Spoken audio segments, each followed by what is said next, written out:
మనకి నిద్ర నుంచి మెలకువ 3 రకాలుగా వస్తుంది, గమనించండి. పడుకున్నవాడికి మెలకువ 3 రకాలుగా వస్తుంది. ఒకటి, మామూలుగా 5కో 5:30కో ఆయన లేస్తాడు. మామూలు లేచే అలవాటు ఉందిగా రోజు, అది మామూలు మెలకువ అందరికీ వస్తుంది. 5 ఆయన అనుకుంటే లేస్తాడు మామూలుగా. ఇంకో రకం ఏంటంటే, పెందరాళ్ళే లేవాలి 4కి అనుకున్నప్పుడు అలారం పెట్టుకుని లేస్తారు. పూర్వం ఈ అలారాలన్నీ ఉండేగో, పక్క వాళ్ళని ఎవరో లేపమనేవారు, ఎవరో లేపితే లేస్తారు, లేదు సెల్ ఫోన్ అలారం మోగితే లేస్తారు. అదో రకం మెలకువ. మూడోది ఏమిటో తెలుసా, పేడకలు వచ్చి మళ్ళీ లేస్తాడు, అది 3వ రకం. అది మెలకువే.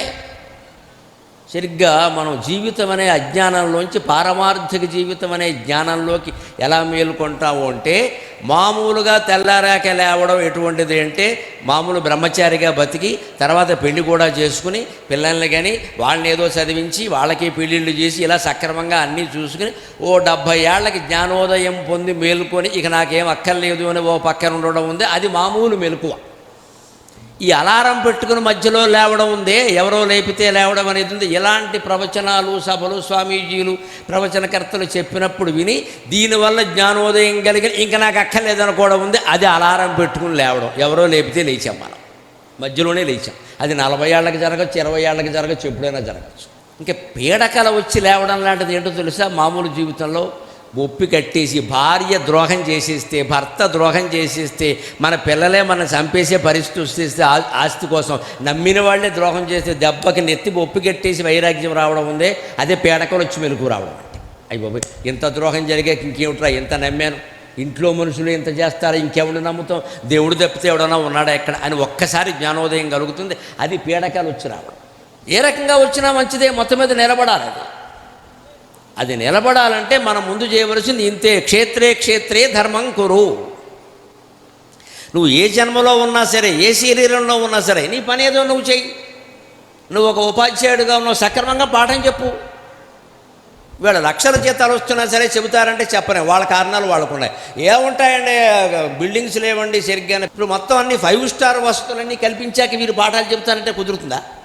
అది ఎక్కడైనా కుదురుతుందా అసలు? అది ఏ ప్రభుత్వాలు ఎన్ని కోట్లు ఖర్చు పెడతారండి? పూర్వం చదువు అలా ఉండేది కాదు. ఎందుకు భగవద్గీత లాంటి గ్రంథాలు ఎక్కడ పుట్టాయి? ఎందుకు శ్రీకృష్ణుడు లాంటి వాడు అవతరించేవాడు అంటే, శ్రీకృష్ణుడు ఎక్కడ చదువుకున్నాడు? శాంతిపని.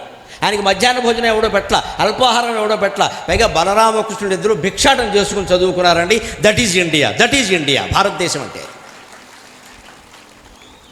రామలక్ష్మణ భరత శత్రుఘ్నులు, బలరామకృష్ణులు అవతార పురుషులు, మహారాజ వంశాలకు చెందినవారు భిక్షాటం చేసుకుని చదువుకున్నారమ్మా. అది కూడా 7 ఏళ్లలోనే భిక్షాటన. 8వ ఇంటికి వెళ్ళడానికి వీల్లేదు, నిబంధన. 7 ఇళ్ళు ఎందుకోవడం అంటే, ఒక ఇంట్లో పెట్టకపోవచ్చు, ఒక ఇల్లు తాళం వేసి ఉండొచ్చు, ఒక ఇంట్లో వాళ్ళు పిలిచినా పలక్కపోవచ్చు, వీలు కాకపోవచ్చు. ఒక ఇంట్లో తద్దినం పెడుతూ ఉంటారు, ఆబ్దికం పెట్టినాడు ఎవరికి భిక్షం పెట్టరు, అది నిబంధన, పెట్టకూడదు. వాళ్ళు పితృదేవతలు వస్తారు, 1 గంటకి 2ంటికి భోజనాలు అయ్యాకే పెట్టాలి. అప్పుడు ఎవడొస్తాడు? బిచ్చగాడు రాడు. అందుకని ఆబ్దికన్నాడు ఎవరు, ముఖ్యంగా బ్రాహ్మణులు ఎవరికి భిక్ష పెట్టరు బాబు. ఈరోజు పెట్టకూడదని చెప్తారు, ఆబ్దికమని కూడా చెప్పకూడదు, అదంతా రహస్యం, చెప్పరు. వీలు కాదంటారు, ఇంకా కావచ్చు. అందుకని 7 ఇళ్ళు, 7 ఏళ్లలోనూ దొరక్కపోతే ఈ విద్యార్థి ఇక నాకు ఉపవాసం అనుకుని ఉండాలి. అంతేగాని దొరికే వరకు భిక్షాటం చేసుకుంటే చదువు ఉండదు, ఇంకా ఈ ఫుడ్డే ఉంటుంది. అంత నిబంధన ఎందుకు పెట్టారు అంటే, చదువు ముఖ్యం, నీకు భోజనం ముఖ్యం కాదు, బట్టలు ముఖ్యం కాదు, పుస్తకాలు ముఖ్యం కాదు, నీ భోగాలు ముఖ్యం కాదు, చదువు ముఖ్యం. నీకు చదువే కావాలంటే ఇక్కడికి రా, సౌకర్యాలు కావాలంటే వేరే మాకు అక్కర్లేదు. అందుకోసం భగవద్గీత పుట్టింది ఇక్కడ. అందుకని ఉపాధ్యాయులు, ఉద్యోగులు, ఇంట్లో ఉండే గృహిణులు, ఉద్యోగాలు చేసే గృహిణులు, ఎవరైనా సరే, వ్యవసాయం చేసే రైతులు, కార్మికులు, కర్షకులు, రైతు కూలీలు, ఎవరైనా సరే, వారు ఉన్న స్థానంలో మనం అందరం మన పని మనం చేస్తే భగవద్గీత మొదటి శ్లోకం పూర్తిగా అర్థమైపోయినట్టే మనకి. క్షేత్రే క్షేత్రే ధర్మం కురు.